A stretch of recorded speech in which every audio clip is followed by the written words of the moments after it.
फिर दिन हुआ पुरानी रात का, करे सो शुक्र हम खुदा की जात का, खुदा की जात का, नया फिर दिन हुआ। आज की आयत। मैं अपनी कमान को बादल में रखता हूँ, वो मेरे और ज़मीन के दरमियान अहद का निशान होगी। पैदाइश 9 बाब 13वीं आयत। अजीज़ों, पानी अपनी सतह हमवार रखता है, इसलिए वो ऊंचाई से नीचे की तरफ बहता है।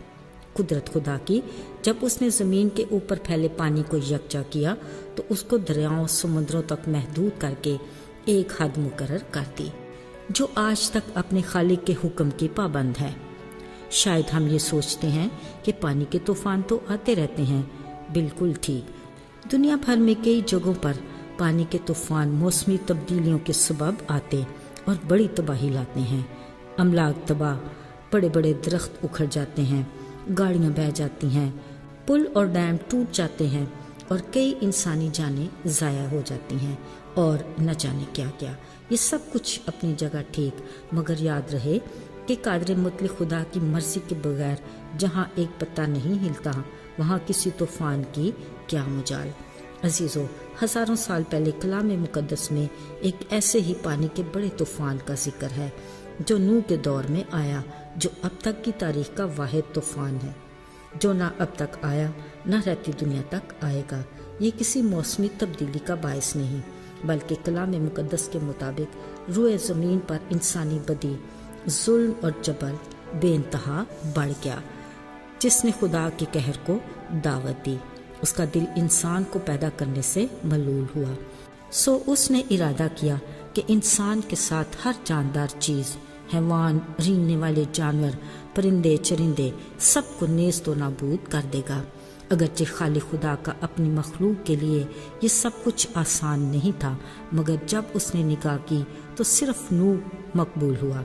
लिहाजा उसे सारी मनसूबाबंदी के बाद नूह को इससे आगाह किया और एक पूरा डिज़ाइन देकर उसे गोबर की लकड़ी की कश्ती बनाने का हुक्म दिया। अजीज़ों, वसी पैमाने पर इस प्लानिंग को मुनज़्ज़म खुदा ने नूह के लिए नहायत आसान बनाया। कहा, तू और तेरा घराना, यानी तेरी बीवी, 3 बेटे और उनकी तीनों बीवियों के अलावा सब जानदारों के नर और मादा के 2 जोड़े और पाक जानवरों के नर मादा के साथ 7 जोड़े तेरे पास आएंगे। तो इन सब के लिए खाना भी जमा कर लेना, मगर बाकी मैं सबको पानी के बड़े तूफान से तबाह और बर्बाद कर दूंगा। सो नूह ने वैसा ही किया जैसा खुदा ने उसे कहा था। अजीज़ों, नूह इस तैयारी के दौरान ज़रूर सोच कर खुदा का शुक्रिया अदा करता होगा कि खुदा ने उस पर और उसके घराने पर रहम किया। और फिर जब तैयारी मुकम्मल हुई, कलाम मुकद्दस में लिखा है कि समंदर के सोते फूट निकले, आसमान की खिड़कियां खुल गईं और 40 दिन रात बारिश होती रही, यहाँ तक कि पानी पहाड़ की चोटियों से भी ऊपर जा पहुंचा। चारों तरफ पानी ही पानी। यूं ज़मीन अपनी पहली हालत को जा पहुंची।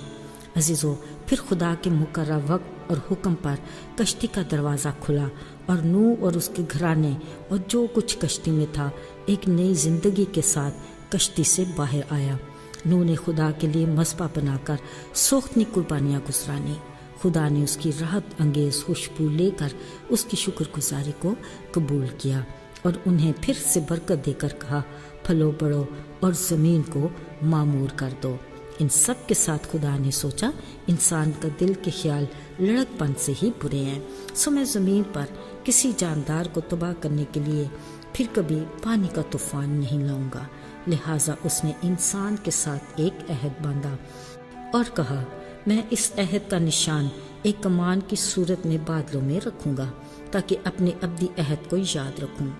अजीज़ों, ये वही कौसे कज़ा है जो बारिश के बाद धूप निकलने पर 7 रंगों की कमान बनाते आसमान पर नमूदार होती है, जो इस बात का सबूत है कि रहीम और मेहरबान खुदा आज भी अपने अहद पर कायम है।